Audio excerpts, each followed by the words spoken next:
pour continuer notre semaine spéciale synonymes en vocabulaire, vous aviez un exercice à faire.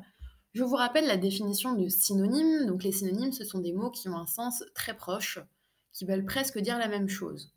Donc quand je remplace un mot par un synonyme dans une phrase, je garde un sens, proche. Je comprends toujours la même chose. C'est ça qui est important, c'est que les synonymes, je dois pouvoir, les changer dans une phrase et quand même avoir, un sens, globalement identique. La consigne de l'exercice était de barrer l'intrus dans chaque liste. Donc vous aviez des listes de mots qui étaient les suivantes, qu'on va reprendre une par une, hein, donc pas de panique.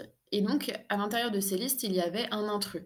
Comme nous sommes sur la semaine des synonymes, au cas où vous n'ayez pas compris, je vous le dis maintenant, tous les mots de chaque liste étaient des synonymes sauf un. Donc si ce n'est pas ce que vous aviez compris ou si vous n'aviez pas compris l'exercice, mettez sur pause, allez faire votre exercice et reprenez ensuite la correction. Donc je répète, par exemple, ami, camarade, copain, compagnon, inconnu, tous ces mots-là sont des synonymes sauf un qui est un intrus. Donc allez faire votre exercice maintenant si ce n'est pas déjà fait. Sinon, on passe à la correction. Alors, donc, ami, camarade, copain, compagnon, inconnu. Quel est le mot intrus?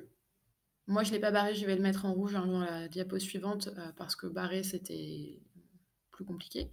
C'était inconnu. Je pense que vous l'aviez trouvé. Ami, copain, camarade, bon, globalement, ça a le même sens. Compagnon, on l'utilise moins. En tout cas, vous l'utilisez sans doute moins. Mais un compagnon, c'est quelqu'un qui m'accompagne, donc un peu comme un copain ou un camarade ou un ami. Par contre, un inconnu, c'est quelqu'un que je ne connais pas. Donc tout l'inverse d'un ami. Un ami, c'est quelqu'un que vous connaissez. Vos camarades, vous les connaissez aussi. Le copain, c'est quelqu'un que vous connaissez bien. Un compagnon, aussi, tous ces amis, camarades, copains, compagnons, tous ces mots-là, c'est dans le sens de quelqu'un qui est proche de vous.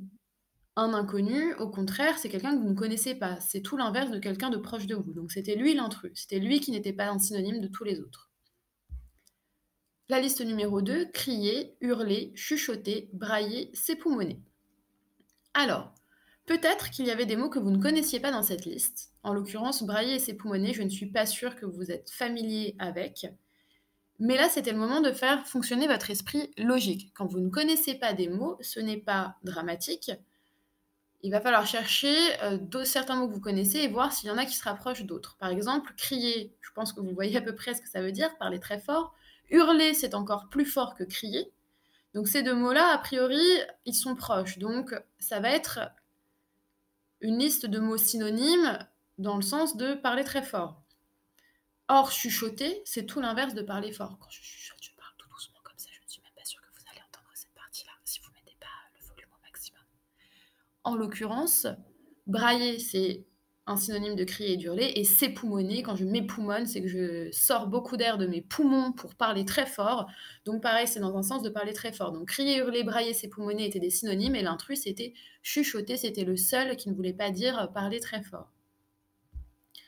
La liste numéro 3, énorme, petit, minuscule et microscopique. Pareil, peut-être que microscopique, vous ne connaissez pas le sens. Donc, on va étudier le sens de chaque mot, de chacun des mots précédents, pardon, je vais y arriver. Et on va voir s'il y a des mots qui ont un sens proche et un mot en l'occurrence qui sort du lot qui a un sens contraire. Donc, énorme, c'est quelque chose de très gros, qui prend beaucoup de place. Petit, c'est quelque chose qui ne prend pas beaucoup de place. En taille, quelqu'un de petit, c'est quelqu'un qui n'est pas très grand. Minuscule, c'est encore plus petit que petit. Et microscopique, je vous donne la réponse, du coup, c'est encore plus petit que minuscule. C'est quelque chose que vous ne pouvez voir qu'au microscope, qui est un appareil qui sert à voir en science les choses qu'on ne peut pas voir à l'œil nu. Donc en l'occurrence, petit, minuscule et microscopique, ça décrit 3 niveaux différents de quelque chose de petit. Donc, forcément, l'intrus ici, c'était énorme. C'est le seul qui n'est pas un synonyme de petit ou de minuscule ou de microscopique. C'est le seul qui a un sens inverse. Et enfin, la 4e liste, gentil, méchant, adorable, sympa et charmant. Il n'y avait pas vraiment de mots compliqués ici.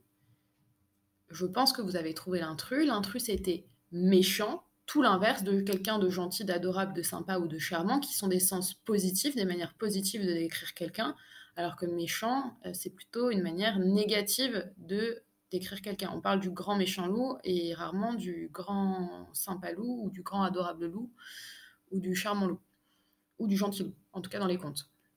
Donc, c'était le seul que vous ne pouviez pas interchanger avec gentil, adorable, sympa ou charmant. Si je dis de vous que vous êtes gentil, adorable, sympa ou charmant, ça veut dire globalement la même chose et c'est positif.